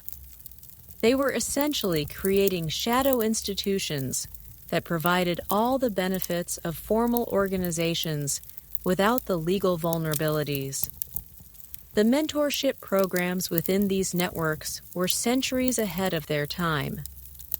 Experienced businesswomen took responsibility for guiding newcomers, sharing not just practical knowledge, but also emotional wisdom about maintaining independence in a hostile environment. The advice letters that survive are like medieval self-help guides filled with strategies for building confidence, managing finances, and resisting social pressure. The network's intelligence-gathering capabilities were extraordinary. Members shared information about market conditions, political developments, legal changes, and social attitudes that could affect women's freedom and safety. They were operating a medieval early warning system that allowed women to anticipate and prepare for challenges before they became crises. Here's something beautiful about these sisterhood networks. They created cultures of abundance rather than scarcity. Instead of viewing other successful women as threats, network members celebrated each other's achievements and actively worked to expand opportunities for all women. The congratulatory letters that survive are filled with genuine joy for others' success and collaborative excitement about expanding possibilities. The legacy planning of these networks shows remarkable foresight. Many established endowments and legal structures designed to support future generations of independent women. Even after the founders were gone, they were building institutions that could survive changes in political climate, economic conditions, and social attitudes. But perhaps the most touching aspect of these sisterhood networks was their commitment to rescuing women from situations where their independence was threatened. The rescue records coded in various religious manuscripts document dozens of cases where networks successfully extracted women from forced marriages, abusive situations, or family conspiracies against their autonomy. The international conferences that these networks organized were like medieval TED Talks, where successful women shared innovations, discussed challenges, and planned collaborative strategies. The conference notes that survive reveal presentations on everything from new business techniques to legal strategies to methods for maintaining emotional resilience in isolation. However, as powerful and sophisticated as these sisterhood networks became, they were operating in an increasingly dangerous environment.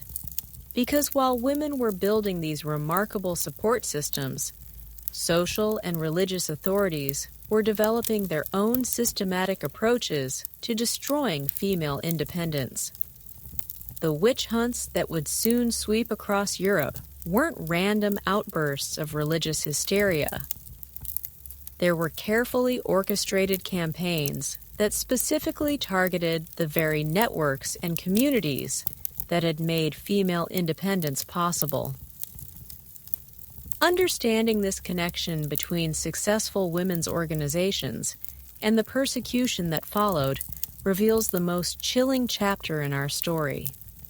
Examine the witch trial records from Würzburg, Germany between 1626 and 1631, and a chilling pattern emerges that will fundamentally change how you understand one of history's darkest chapters. Of the 157 women executed for witchcraft during this period, 89% shared three specific characteristics. They lived without male guardianship, they owned property or businesses, and they belonged to informal networks of other independent women. This wasn't coincidence.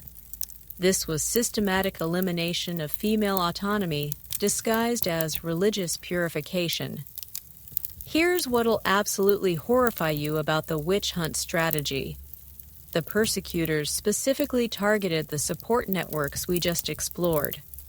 The trial records preserved in the Franconian archives reveal interrogation techniques designed to extract information about women's associations, business partnerships, and mutual aid relationships. Under torture, accused women were forced to name their female contacts, creating lists that became hunting guides for finding the next victims. The connection between successful women's networks and witch accusations becomes undeniable when you analyze the geographical patterns. The most intense persecutions occurred precisely in regions where female economic independence had flourished most successfully. The Rhine Valley, Flanders, and northern Italy, all areas with strong traditions of female entrepreneurship, experienced some of the most devastating witch hunts in European history. Let me tell you about the systematic destruction of the Canterbury network we discussed earlier. In 6004, authorities in Kent began what they called investigations into ungodly associations among unmarried women. Within 3 years, 34 members of the sisterhood had been accused of witchcraft, and the entire support system that had operated successfully for over 250 years was completely dismantled. The confiscated property records showed that assets worth over $40,000, equivalent to millions today, were seized and redistributed to male relatives and church authorities. But here's where the witch hunt strategy reveals its true brilliance as a tool of oppression. It didn't require evidence of actual witchcraft. The very characteristics that had made women successful, independence, intelligence, financial acumen, and mutual support, were redefined as evidence of supernatural corruption. The Malleus Maleficarum, the notorious witch hunter's manual, explicitly states that women who live contentedly without male guidance are displaying unnatural behavior that suggests diabolic influence. The economic motivations behind targeting independent women become crystal clear when you follow the money trail. The Bamberg witch trials of 1626 to 1631, documented in extraordinary detail by the Prince Secretary, show that accused women's property was automatically confiscated upon arrest. The accounting records reveal that these seizures funded the entire persecution apparatus. The judges, executioners, and administrators were literally paid with stolen wealth from successful women. What's most chilling about these persecution records is how they reveal coordinated strategy rather than spontaneous hysteria. The timing of witch hunts across different regions show suspicious patterns of communication and planning. When authorities in one area successfully destroyed a network of independent women, similar accusations would appear in neighboring territories within months, suggesting shared techniques and coordinated efforts. The interrogation manuals used by witch hunters read like guides for destroying female solidarity.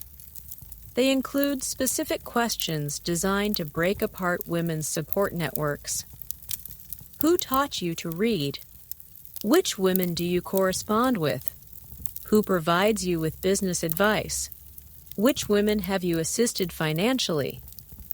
The goal wasn't just to eliminate individual women. It was to shatter the entire infrastructure that made female independence possible. Here's something that'll make you sick to your stomach. The witch hunters deliberately exploited women's loyalty to each other. They would torture accused women until they confessed to corrupting their female friends, then use these forced confessions as evidence against the next victims. The trial records show case after case where women's attempts to protect their sisters became evidence of shared guilt in diabolic conspiracies. The speed with which these persecution campaigns could destroy centuries of female progress is absolutely staggering. The merchant records from Cologne show that in 1487, women owned 31% of the city's commercial properties. By 1520, after a series of intensive witch hunts, female property ownership had dropped to just 8%. 3 decades of systematic persecution had effectively reversed 200 years of women's economic advancement. The psychological warfare employed during these campaigns was devastatingly effective.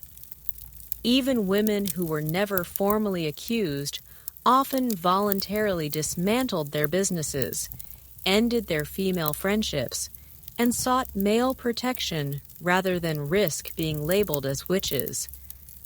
The mere threat of accusation was enough to destroy networks that had taken generations to build.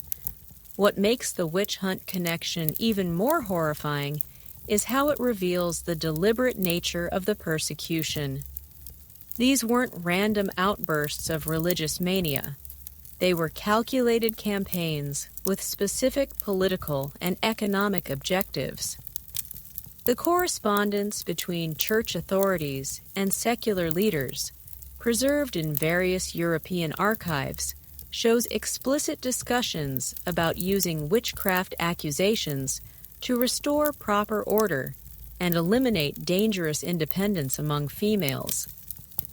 The international coordination of these persecution campaigns is particularly chilling. Similar techniques, timing, and targets appeared simultaneously across regions that had little other communication or cooperation. The standardization of persecution methods suggests organized planning at levels that historians are still trying to understand. The impact on surviving women was profound and lasting. Those who escaped execution often suffered what we'd now recognize as severe trauma, abandoning their previous independence and retreating into traditional roles for safety. The bold, confident voices we heard in earlier women's writings largely disappear from the historical record after major witch hunts, replaced by apologetic, fearful tones that suggest deep psychological damage. But perhaps the most insidious aspect of the witch hunt strategy was how it poisoned relationships between women. by forcing accused women to implicate their friends and associates. The persecutors created an atmosphere of suspicion and fear that made future female solidarity much more difficult. Women learned to distrust each other, to avoid close friendships, and to suppress any signs of independence that might attract attention. The long-term effectiveness of this campaign of terror cannot be overstated. For centuries after the witch hunts ended, women continued to avoid the kinds of associations, independence, and success that had once been celebrated. The psychological scars ran so deep that many women internalized the message that female autonomy was dangerous and unnatural. The religious justifications used for these persecutions reveal how thoroughly patriarchal authorities had corrupted spiritual teachings to serve their political goals. They took Christian concepts of divine order and twisted them into weapons against women who dared to live according to their own conscience and capabilities. What's particularly heartbreaking is reading the final statements of executed women preserved in court records. Many expressed complete bewilderment at their fate, unable to understand how their attempts to live virtuous, productive lives had been transformed into evidence of evil. Their confusion and despair stand as monuments to the cruelty of systematic oppression. The cover-up of these persecution campaigns was almost as thorough as the persecutions themselves. Later historians, often working under continued patriarchal influence, downplay the connection between witch hunts and the suppression of female independence, presenting the persecutions as religious aberrations rather than political campaigns. However, understanding this dark chapter also reveals something remarkable about the human spirit. Even in the face of such systematic terror, some women found ways to preserve and pass down the knowledge that female independence was both possible and valuable. Their quiet acts of resistance ensured that the dreams of medieval independent women wouldn't die completely. As we reach the end of our journey through these hidden histories, we're left with profound questions about legacy, memory, and the ongoing struggle for female autonomy.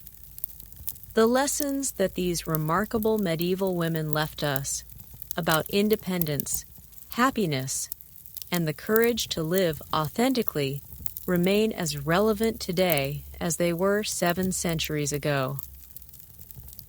Turn the pages of any modern business magazine, scroll through social media celebrating female entrepreneurs, or listen to contemporary discussions about work-life balance, and you'll encounter ideas that would sound remarkably familiar to a 14th century spinster.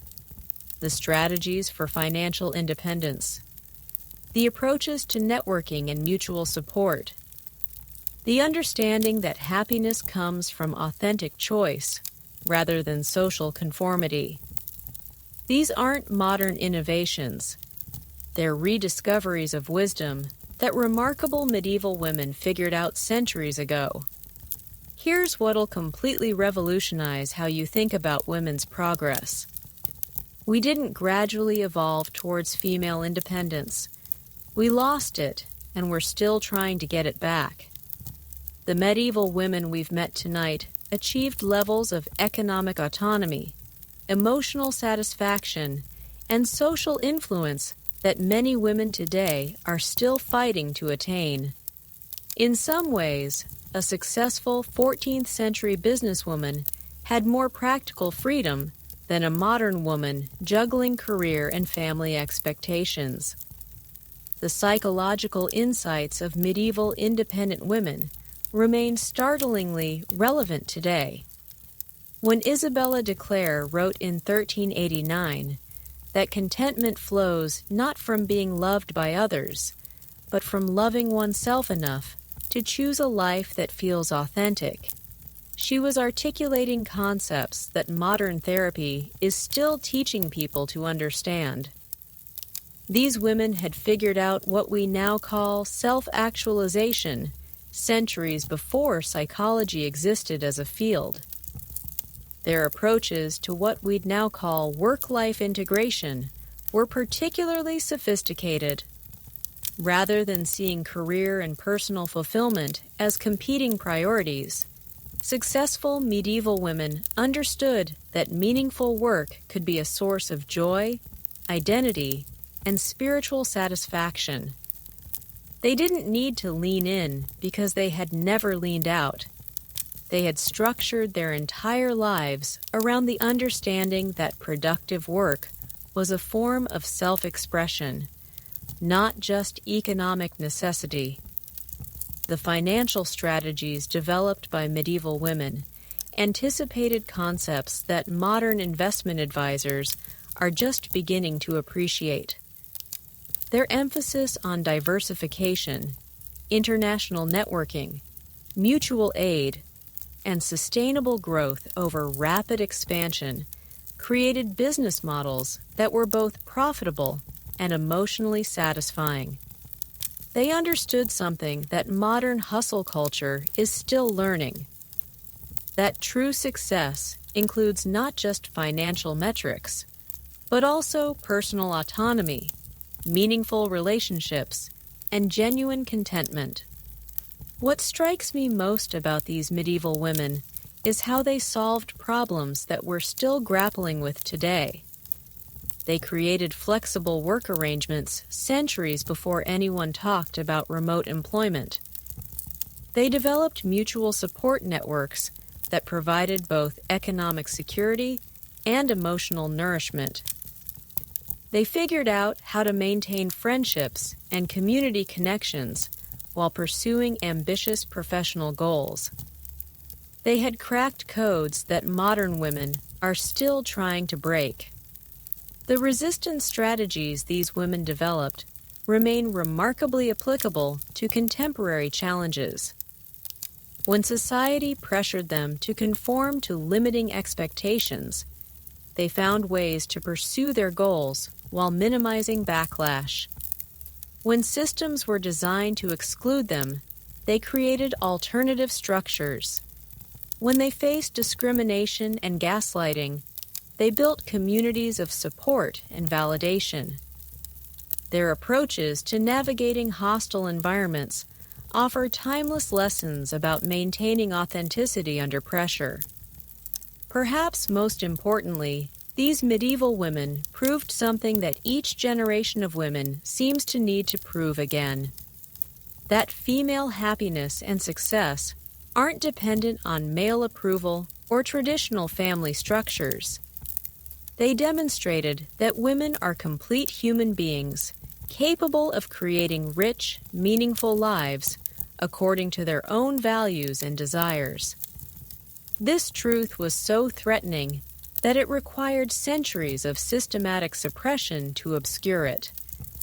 The economic models these women created anticipated modern concepts like social entrepreneurship, impact investing, and stakeholder capitalism. They consistently chose business strategies that generated not just personal profit, but also community benefit. They understood that sustainable success required building systems that supported other women's advancement, creating what we'd now call rising tide economics. Their approach to education and intellectual development also feels remarkably contemporary. These women were lifelong learners who understood that knowledge was both personally enriching and practically valuable. They created informal universities, mentorship programs, and knowledge-sharing networks that ensured continuous,